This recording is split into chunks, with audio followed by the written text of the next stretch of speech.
오늘 말씀은 시편 119편 129절에서 144절. 그래서 전체적으로 주제를 정한다면 죄에서 벗어나 의롭게 살게 하는 하나님의 말씀이라고 정리를 했습니다.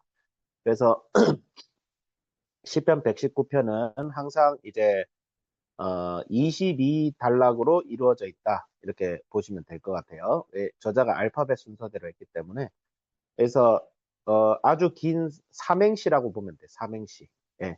시편을 가지고 저자가 삼행시를 썼어요. 근데 가나다라 마바사를 가지고 가라고 하면 가로부터 시작되는 하나님의 말씀. 나로부터 시작되면 다 가나다라죠. 그다음에 네, 이제 한글 다 까먹었네. 어쨌든 예. 그 순서대로 이제 삼행시를 하고 있는 하나님의 말씀입니다. 그래서 119편 이제 8절씩 해보면 129절부터 136절은 우둔함에서 벗어나게 하는 하나님의 말씀이라는 주제가 있고 137절에서 144절은 의와 의롭게 하는 하나님의 말씀이라는 것이 있어요. 그래서 우둔함에서 벗어나게 하는 것과 의롭게 하는 것, 예, 이것과 좀 연관이 되어 있는데 우리가 말씀을 보면 이제 129절에 뭐라고 그랬죠? 주의 증거들은 놀라움으로 내 영혼이 이를 지키나이다. 주의 증거들이 뭐죠? 증거들 테스티몬이라고 하죠. 영어로는 테스티몬이라고 하고 히브리어로 제가 잘 모르겠어요. 근데 증거들이라는 것은 말씀입니다. 하나님께서는 말씀으로 그분 자신을 우리에게 증거하십니다. 우리도 복음을 듣고 다른 사람에게 이 복음을 어떻게 해요? 증거하죠. 증거한다는 것은 자신이 경험하고 자신이 마주쳤던 것을 얘기하는 것을 증거한다고 해요. 그러니까 하나님께서 우리에게 증거하신다는 것은 주님께서 이미 아시는 바를 우리에게 말씀을 통하여 얘기하신다는 것이고, 우리가 증거할 때는 우리가 하나님의 말씀과 기도와 이것을 통해 우리 삶 속에 경험한 하나님과의 교제를 통해서 경험하게 되어지는 것들, 그것이 기도 응답이라든지 말씀을 듣고 깨닫는다는 것인지, 아니면 이제 성령의 능력으로 내가 치유를 받고 감화가 되어지고 변화가 되어지고 다른 사람을 섬기고 사랑하면서 하나님께서 놀랍게 역사했던 그 모든 것들을 우리가 복음을 증거함에 있어서 포함이 돼서 다른 사람에게 하나님은 살아계십니다. 하나님은 저에게 이렇게 역사하십니다. 하나님을 믿고 그분 예수 그리스도를 믿고 그분의 구원받은 사람으로서 우리는 이런 삶을 살 수 있습니다. 증거하는 것이죠. 증거한다는 것은 내가 하나님을 얼마나 잘 경험하고 교제하는가에 달려 있어요. 그래서 그 증거들이 놀랍다. 하나님의 말씀이 놀랍다. 빛이 비치어 우둔한 사람들을 깨닫게 한다. 우둔한 사람들이 깨닫는다. 이 우둔함에 대해서 우리가 얘기를 하자면 우둔함은 한마디로 그거예요. 죄를 반복적으로 짓는데 회개하지 않아요. 죄를 짓는데 회개하지 않고 나의 죄된 상태를 그대로 방치하고 그 죄가 나에게 주는 피해와 해악들을 계속 방치하는 거예요. 예. 그래서 우둔함에서 벗어나고 죄를 깨닫게 된다. 우리는 항상 죄를 짓습니다. 예. 근데 그것은 우리가 그만큼 하나님 앞에서 멀어져 있는 상태라는 거죠. 우리는 다 원죄가 있는 상태이고, 아담의 범죄로 말미암아. 근데 아담의 범죄로 말미암았다는 말을 우리가 착각해서, 아, 내가 아담 때문에 나쁘게 사는 것이지, 난 아무런 잘못 없어. 이렇게 생각하시면 안 돼요. 우리 다 죄지어요. 마음에 손을 얹고 생각하면 우리가 잘못한 거예요. 어쩔 수 없이 잘못한 게 아니라 그냥 우리가 잘못한 겁니다. 근데 우리가 이런 패역함에 있을 때 예수 그리스도의 십자가의 보혈로 구원받은 우리들은 세상 사람들과 어떤 차이가 있죠? 죄를 지으면 회개합니다. 돌아옵니다. 돌아와서 다시 죄와 싸워요. 우리는 평생 동안 죄와 싸우는데 이 죄와 싸우는 삶을 살 때 우둔함에서 벗어나서 예수님을 닮아가는 거죠. 예. 그리고 오히려 이런 우둔함에 빠진 다른 사람들을 오히려 어떻게 하죠? 어, 권면하고 또 이런 사람들이 계속 회개하지 않으면 교회 차원에서 책망해야 돼요. 책망하고 징계도 해야 됩니다. 우리 학생들 디텐션 디메리트 제도 알죠? 디텐션 디메리트 제도가 원래 교회에서 나왔어요. 목사님이 한번 상담하죠? 얘들아, 너희들 그렇게 살면 안 된다. 혹은 네 마음 이해하지만 그렇게 하면 안 된다. 이게 뭐예요? 이게 교회의 권징입니다. 목사님 상담하고 디메리트 주고 너무 안 되면 디텐션 주고 상담하고 이게 다 교회의 권징 제도예요. 예. 근데 그런데도 말을 듣지 않으면 교회에서 잠시 쫓겨나죠. 이런 말까지 하면 좀 이상한데, 이게 성경에서 나왔어요. 성경에서. 왜? 다른 사람을 의롭게 이끄는 것은 말씀을 맡은 자들의 역할이기 때문이죠. 그래서 우리가 우리 자신에 대해서 하나님 앞에서 죄가 나를 주관하지 못하게 해야 된다. 근데 이것은 무엇으로 가능하다? 하나님의 말씀으로 가능하다는 것이죠. 그래, 137절부터 144절, 의가 굉장히 강조되고 있어요. 성경에서 의하면 의롭게 되어진다. 이거는 두 가지 관점에서 얘기를 할 수 있습니다. 첫 번째는 예수 그리스도의 십자가의 보혈로 우리가 죄인 된 상태에서 의롭게 되어진 상태.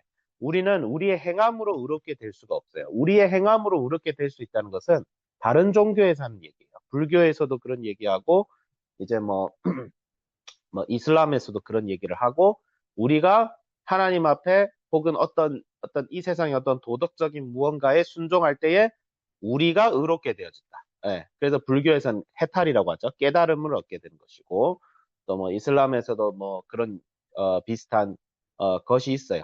예, 것이 있고, 우리 기독교는 예수님의 의가 없으면 구원받을 수 없다는 것은 확실해요.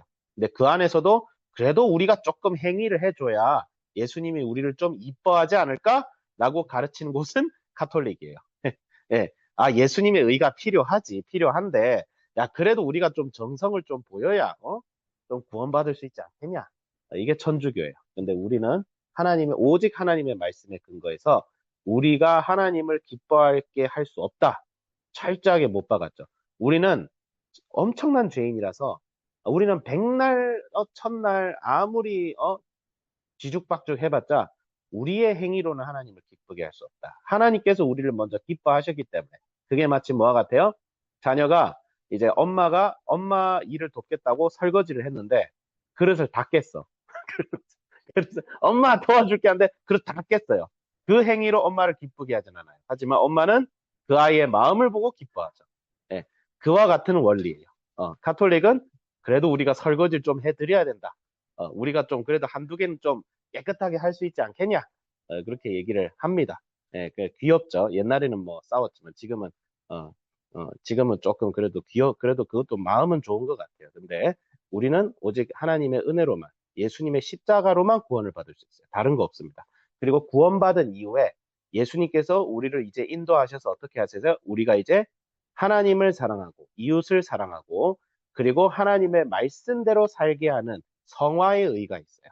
칭의의 의가 있고 성화의 의가 있어요.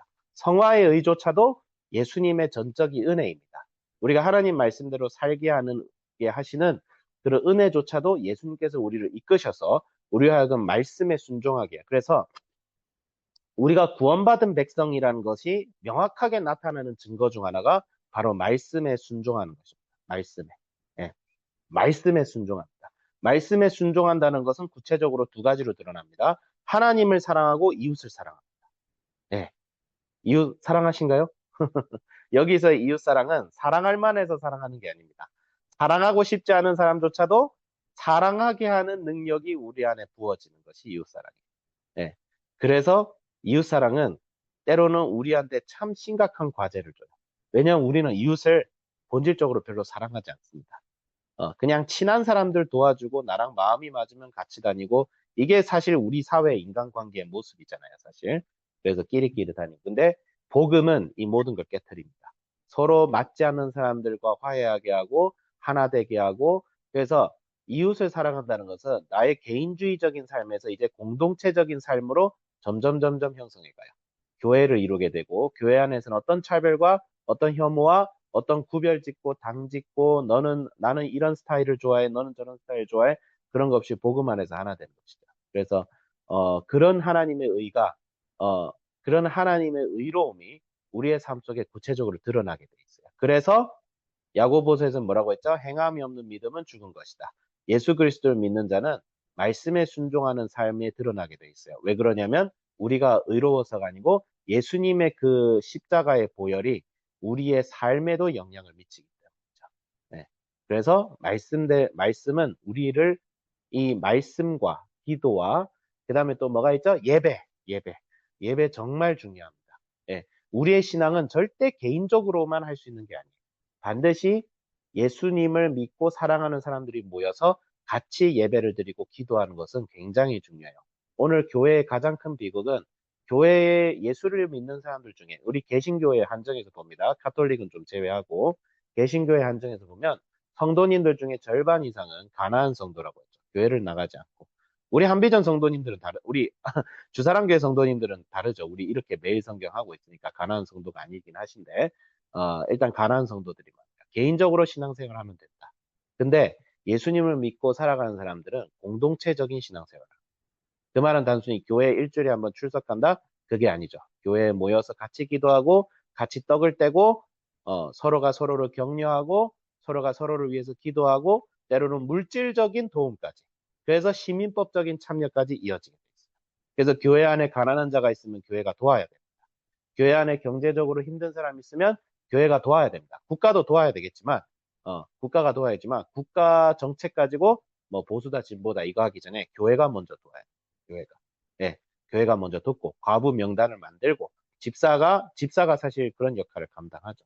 그래서, 정리를 하자면, 말씀과 기도와 예배의 삶, 어, 모이기에 힘쓰고, 그 다음에 더욱 말씀을 읽고, 그 다음에 더욱 말씀대로 살려고 노력하는데 그것이 우리 힘으로는 절대 안 됩니다. 예수님께 구해야 돼요. 예수님, 당신의 은혜로 제가 말씀에 순종할 수 있게 하여 주시옵소서. 하나님을 사랑할 수 있게 하시고, 하나님의 형상으로 지음받은 나의 이웃들과 형제들, 자매들 사랑할 수 있게 하여 주옵소서. 저의 힘과 저의 마음으로는 불가능한 일을 주께서 하게 하실 줄 믿습니다. 그런 믿음을 가지고 그것이 바로 뭐예요? 믿음, 믿음. 믿음으로 의롭게 되어집니다. 우리는 행함으로 의롭게 되어지지 않습니다. 우리는 행함으로 성화가 되어지지 않습니다. 믿음으로, 말씀을 믿는 믿음으로, 그 말씀을 믿는 믿음으로 살아가기 위해서는 우리가 말씀에 더욱 창념해야 돼요. 그래서 이렇게 모여서 매일 성경을 가지고 말씀을 읽고 하는 것이 얼마나 귀한 것인가. 네. 그래서 저도 정말 말씀과 기도와 예배에 있어서 정말 더 진실되는 사람이 되야겠다라고 적용합니다. 기도하겠습니다. 하나님 아버지 감사합니다.